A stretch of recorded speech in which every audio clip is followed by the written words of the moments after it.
सुनाओ, टाटा की मोटर आज की डेट में अपने शेयर होल्डर्स को काफी ज्यादा परेशान करके रखे हुए है। एंड टाटा मोटर का 3 महीने के रिटर्न की बात करें तो यहाँ पर हमें -22.53% का नेगेटिव रिटर्न मिलता है। वहीं निफ्टी ऑटो इंडेक्स की बात करें तो 13% का नेगेटिव रिटर्न है। यानी कि इंडेक्स के कंपैरिजन स्टॉक ने काफी ज्यादा अंडर परफॉर्म करके दिखाया है। लेकिन ये आधी अधूरी बात है कि 22.5% का नेगेटिव रिटर्न अगर आप हाई से देखेंगे, ऑलमोस्ट इसने टॉप बनाया था अगस्त 2024 में। एंड वहां से आप देखेंगे तो ऑलमोस्ट 50% -50% का करेक्शन होने जा रहा है। -50% यानी कि लोगों की वेल्थ जो है वो काफी डिस्ट्रॉय करी है इस टाटा मोटर ने। एंड अभी भी यहाँ पर अगर आप देखें कल की डेट में बहुत टूटने के बाद भी 4.5% का गोता लगा दिया। तो ऐसे में ये गिरावट रुक नहीं रही है। कुछ प्रिडिक्ट करके देखते हैं, समझते हैं कि बहुत पुराना डेटा जो है वो क्या कह रहा है टाटा मोटर के बारे में। क्योंकि देखिए, ऑटो इंडेक्स की बात करेंगे तो यहाँ पर आप एक एक कंपनी को रखकर देखेंगे तो आपको अंडर वैल्यूड जो है वो टाटा मोटर ही देखने को मिलेगा, जो कि हमें पी रेशियो 7.19 का देखने को मिलता है 8.77 के अगेंस्ट। तो ये तो काफी चीपर वैल्यू पर आज की डेट में अवेलेबल है। वहीं आप प्राइस टू बुक वैल्यू देखेंगे तो 2.14 टाइम पर हमें देखने को मिल रहा है। ये सारी बातें जो हमें बताती हैं सिर्फ और सिर्फ एक ही बात कि बहुत ज्यादा अंडर परफॉर्म किया। इवन जो 1200 रुपए था वो भी शायद छोटा है। यस, 1200 रुपए भी काफी एक अंडर वैल्यूड प्राइस था टाटा मोटर के लिए। एंड यहां पर अगर आप देखेंगे बाकी जो महिंद्रा एंड मारुति हुए तो क्या है वो इसी पी पर काम कर रहे हैं? नहीं, 30 के अराउंड पी पर काम कर रहे थे। अभी का पता नहीं क्या हो। मैं कवर कर चुका हूं टाटा मोटर को। जब ये सभी हाइस पर चल रहे थे तो ये 30 के पी पर थे। टाटा मोटर सिर्फ और सिर्फ 10 के अराउंड यहां पर पी पर वर्क कर रहा था। तो ये हालत है टाटा मोटर की आज की डेट में। लेकिन ये बात पूरी नहीं है। टाटा मोटर जैसा कि आप जानते हैं कि दो बिजनेसेस आते हैं, एक तो डोमेस्टिक जो कि पूरा इंडिया को कवर करता है, एंड यहां पर आप देखेंगे इंटरनेशनल जो कि जेएलआर। आप देखेंगे डोमेस्टिक जो कि इंडिया का बिजनेस है, इसने यहाँ पर मार्च 2023 एक्चुअल में 20,142 करोड़ का यहाँ पर सेल्स का नंबर छुआ था डोमेस्टिक में। जहां आप चाहे नेक्सन जोड़ दीजिए, ये सब गाड़ियां डोमेस्टिक में आती। 20,142 करोड़ का यहाँ पर जो है हमने सेल्स का नंबर देखा था मार्च 2024, यानी कि नेक्स्ट ईयर वही क्वार्टर 20,261 करोड़ का। एंड दिसंबर 2024 में 17,040 करोड़ रुपए का हमें जो है सेल्स का नंबर आते हुए देखा है। बट ये नंबर आप देखेंगे तो ईयर ऑन ईयर बेसिस पर कमजोर नजर आएंगे। 18,669 करोड़ का सेल्स का नंबर था, उसके अगेंस्ट 17,000 का नंबर आए।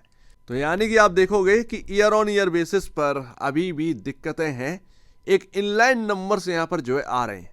एंड ये हाल सिर्फ इनका ही नहीं है, ये दिसंबर वाला क्वार्टर सबका अच्छा निकला। महिंद्रा एंड महिंद्रा का अच्छा निकला, मारुति का भी अच्छा निकला।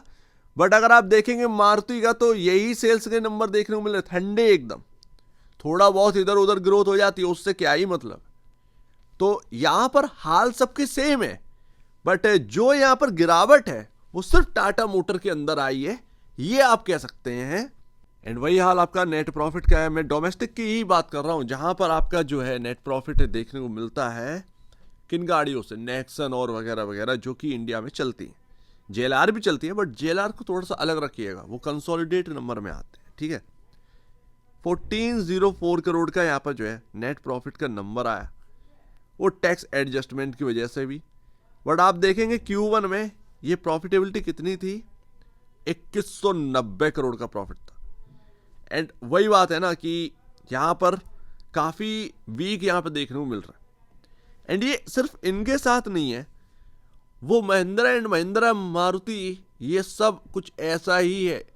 थोड़ा बहुत ही ग्रोथ है, वो स्टॉक बहुत महंगे हैं कंपेयर टू टाटा मोटर भी, सही मायने में देखा जाए तो। अब आ जाओ कंसोलिडेटेड पे, जिसमें आपका डोमेस्टिक यानी कि इंडिया का बिजनेस प्लस जो इंटरनेशनल बिजनेस जेएलआर का है, सब कुछ मिलाकर जो ये सेल्स का नंबर आता है।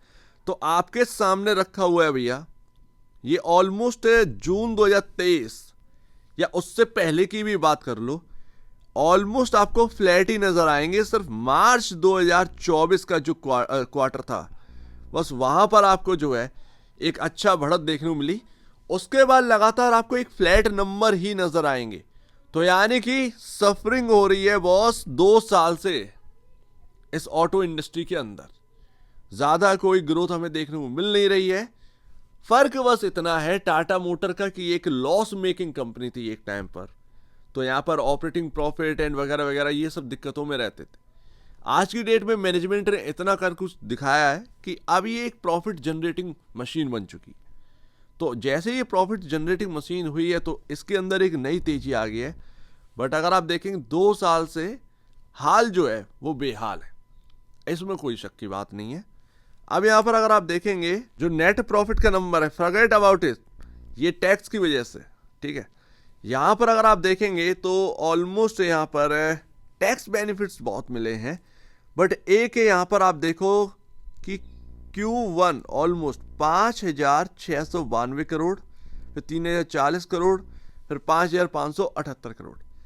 3 क्वार्टर हो गए हैं। नेट प्रॉफिटेबिलिटी बिल्कुल यहां पर जो है ना इन लाइन बनी हुई है। तो वही तो मैं आपको बता रहा हूं कि ज्यादा कुछ अभी चल ही नहीं रहा है। ये सब जो चल रहे थे, ये महिंद्रा एंड मारुति, तो वो सिर्फ और सिर्फ आप देखोगे उनकी जब आप क्वार्टरली नंबर्स उठा के देखेंगे तो ज्यादा बेहतर तरीके से समझ में आएगा। भले ही टाटा मोटर हल्का सा उनसे पीछे रह गया हो, प्रॉफिटेबिलिटी में पीछे नहीं है, नंबर्स सबके बराबर है। तो यही मैं आपको बताने की कोशिश कर रहा हूं कि चल कुछ और रहा था, स्टॉक प्राइसेस बस दौड़े चले जा रहे थे एंड वही करेक्ट हो गए आज के टाइम। और कुछ भी नहीं है यहां पर जो है सोचने समझने के लिए एंड बताने के लिए। जहां तक बात है शेयर होल्डिंग पैटर्न की, एक अच्छी बात लगी, मैं मारुति का पैटर्न देखा तो वहां पर लगातार एफआईएस जो थे वो कट करे चले जा रहे थे।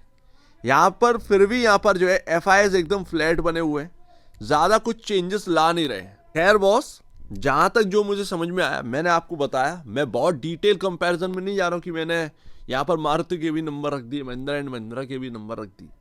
हालांकि महिंद्रा एंड महिंद्रा में जो मॉडल आया ना थार, उसने वाकई में उनको ग्रोथ यहां पर जो है दी है एंड वो क्वार्टर काफी बेहतरीन देखने को मिला है। वास्तव में क्वार्टर काफी बेहतरीन देखने को मिला है। चलो यहां पर ना मॉडल का यही तो खेल है, इसीलिए तो ज्यादा वैल्यूएशन दी नहीं जाती है, क्योंकि कब कौन सी कंपनी क्या मॉडल ले एंड कब कौन सा कंपनी का मॉडल चल पड़े ये किसी को पता नहीं है, कब डिस्काउंट हो जाए वो गाड़ी। तो यही रिस्क को लेते हुए ज्यादा वैल्यू प्रोवाइड नहीं होती है। मैं कह रहा हूं कि BMW का मार्केट कैप आप देखेंगे तो लमसम 5 लाख करोड़ के अराउंड देखने को मिलता है, जबकि उनका सेल्स का नंबर 21 लाख करोड़ का है एंड प्रॉफिट का नंबर जो है जितना मार्केट कैप BMW का मैंने बताया ना उतना प्रॉफिट साल का बनाती। और उसमें ग्रोथ है, जैसा ग्रोथ आप ला रहे हैं वैसी वो ला रहे हैं, तब भी उनका मार्केट कैप इंचअप नहीं हो रहा है। तो वही तो मैं आपको बता रहा हूं कि उनका मार्केट कैप इंचअप नहीं हो रहा है। यहां पर अगर आप देखेंगे तो बड़ा बढ़ लगे हैं, तो वो बहुत प्रॉब्लम क्रिएट कर देते हैं। असल में असलियत तो बात यही है कि टाटा मोटर्स को अगर सही मायने में देखा जाए महिंद्रा एंड मारुति के कंपैरिजन, तो कुछ भी यहां पर रिटर्न देखने को नहीं मिला है इस कंपनी से वाकई में। खैर देखते हैं यहां पर, पहले तो गिरावट कहां रुकेगी ये बात करते हैं भैया, यही सबसे बड़ी बात है। सारी बातें कर ली ये बॉस, यहां पर टाटा मोटर में सबसे मोस्ट इंपॉर्टेंट जगह थी जहां से एक बहुत भारी भरकम गिरावट आई थी। ये आपका लेवल है ऑलमोस्ट 600 रुपए का, आप 620 पर आ चुके हैं, ठीक है। 50% आपकी गिरावट पूरी होने वाली है। अगर यहां पर गिरावट नहीं रुकती है तो कहां रुकेगी? मेरे पास समझने के लिए सिर्फ कुछ ही पॉइंट है, 600 और यहां पर 488, जहां से एक बेहतरीन तेजी शुरुआत हुई थी टाटा मोटर के अंदर। 488 एंड 600 ये जो रेंज है मेरे लिए काफी इंपॉर्टेंट है। या तो ये 600 पर रुक जाए, काफी इंपॉर्टेंट है चार्ट के हिसाब से, क्योंकि पूरे हिस्ट्री जो है टाटा मोटर के स्टॉक की, उसमें मोस्ट एक जो खतरनाक पॉइंट है वो यही है। एंड जब ये क्रॉस हुए तो तब एक बेहतरीन तेजी देखने को मिलती, जो कि हमें यहां पर देखने को मिल ही रही है कि ऐसे ग्रीन कैंडल ही कैंडल बनी चली जा रही थी। तो वही मैं आपको बता रहा हूं कि काफी क्रूशियल प्लेस पर आ चुके हैं। अगर यहां से बात बन गई टाटा मोटर के अंदर तो अच्छी बात है। अदरवाइज अगर ये 600 का आंकड़ा टूटा तो हो सकता है, पॉसिबिलिटी यही बन रही है कि 488 का लेवल भी हमें देखने को मिल जाए या वहां तक की गिरावट देखने को मिले, या इस रेंज में टाटा मोटर सुधरता हुआ नजर आए, ये एक बात समझ में आती। अगर कोई यहां पर मार्केट की करेक्शन को बाई करना चाहता है, इवन टाटा मोटर में इंटरेस्ट दिखा रहा है, तो उसके लिए शायद एक अच्छी जगह आ चुकी है जो कि उसको एक अच्छा रिटर्न बनाकर दे सकती है। ये 488 और 600 के बीच में एक अच्छा खासा लेवल अगर मिल जाए तो थोड़ा बहुत यहां पर ना ऐसे मार्केट में रिस्क लिया जा सकता है, लेकिन वो अपना सोच समझ के लीजिएगा, क्योंकि ये मार्केट है, जब टूटती हैं चीजें तो दिमाग खराब होते हैं। समझ रहे हो ना मेरी बात? तो ये 50% से ज्यादा की गिरावट हो जाएगी। मेरा कहना यही है कि अगर, क्योंकि 600 का ज्यादा तवज्जो है नहीं इस मार्केट के अंदर, अगर ये मार्केट और फॉल गया, ये 600 बचेगा क्या? ठीक है ना? तो वो 600 बचेगा क्या? अगर वो 600 ब्रीच हो गया तो ये 488 के आसपास आने की कोशिश करेगा। मेरे हिसाब से अगर आपको वही 550 के नीचे अगर मिलेगा तो यहां पर ना काफी कुछ है टाटा मोटर में देखने के लिए। इवन मैं तो ये आंकड़ा लगा रहा हूं कि ये 488 नहीं बल्कि शायद 400 भी हिट कर जाए तो कोई बड़ी बात नहीं है, अगर मार्केट में बहुत ज्यादा प्रॉब्लम आई तो इतना। लेकिन इससे क्या समझ में आता है कि अब ज्यादा रिस्क है नहीं। ये 488 या 550 पर भी मिल जाए तो ये 100 रुपए का यहां पर जो है ना सिर्फ रिस्क फैक्टर बैठता है आपके इस लेवल से 550 तो 450 430, बस इतनी ही गिरावट कहीं ना कहीं देखने को मिल सकती है। इससे ज्यादा आप क्या गिरावट लाएंगे? ऐसे तो फिर तो सब खराब ही है, फिर बहुत ज्यादा करेक्शन हो चुका है, बहुत डीप करेक्शन हो चुका है। तो ये बात है। लेकिन ऑफ कोर्स मैं यहां पर एक बात जरूर जोड़ूंगा जो कि रह गई है, जो कि मुझे टेक्निकल बेसिस पर समझ में आया, तो मैंने आपको ये बताया। बाकी आप अपने फाइनेंशियल एडवाइजर या ब्रोकर से पूछ के करिएगा। JLR, इसमें लैंड रोवर को हटाओ, जे को लाओ, जैगुआर, ये आपका ना काफी क्रूशियल रहने वाला है। 2026 में इनका लॉन्चिंग है। पता नहीं यहां पर ना क्या सोचकर जैगुआर की रीब्रांडिंग करी थी, आई डोंट नो, समझ में नहीं आ रहा। भले ही मेरी जेवें जो है जैगुआर के लिए अलाउ ना करती हूँ, लेकिन कम से कम दूर से समझ में तो आता है कि क्या गाड़ी थी एंड क्या गाड़ी बना दी है। 2026 की स्टार्टिंग में 001 एक्चुअल में मॉडल लॉन्च होने वाला है, एंड वो देखना यही है कि वो ओ मॉडल जो है, क्या वो ओ मॉडल बहुत ज्यादा यहां पर ये एक ना उछाल ला रहा है या नहीं ला रहा है टाटा मोटर में।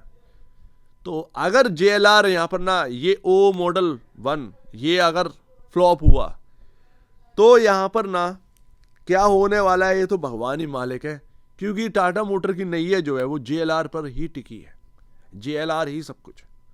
तो एक रिस्क फैक्टर 2026 के लिए हम ये लेकर चल रहे हैं। अब क्या उसकी वजह से ये स्टॉक फॉल कर रहा है? चीजें बहुत खराब हो गई इस बीच में 50% के फॉल में। तो ये बात है यहां पर हमें जो समझ में आ रही। सो उम्मीद है जो कुछ भी हो अपने हिसाब से करिएगा। मेरे हिसाब से अगर यहां पर ना 488 का वेट कर लो तो ज्यादा बेहतर है। ठीक है ना, 488 का वेट कर लें तो ज्यादा बेहतर है। ये 600 का शायद बचे ना, बच गया तो बहुत ही अच्छी बात है, लेकिन लग नहीं रहा बचने वाला, मार्केट ऐसे ही है। तो एक बार निवेश से पहले या बेचने से पहले अपने ब्रोकर एडवाइस से जरूर सलाह लीजिएगा या खुद की स्टडी करिएगा। उससे बेहतर कुछ भी नहीं है, खुद की स्टडी ही मस्ट है। तो आप दीजिए मुझे वीडियो देखने के लिए बहुत धन्यवाद दोस्तों।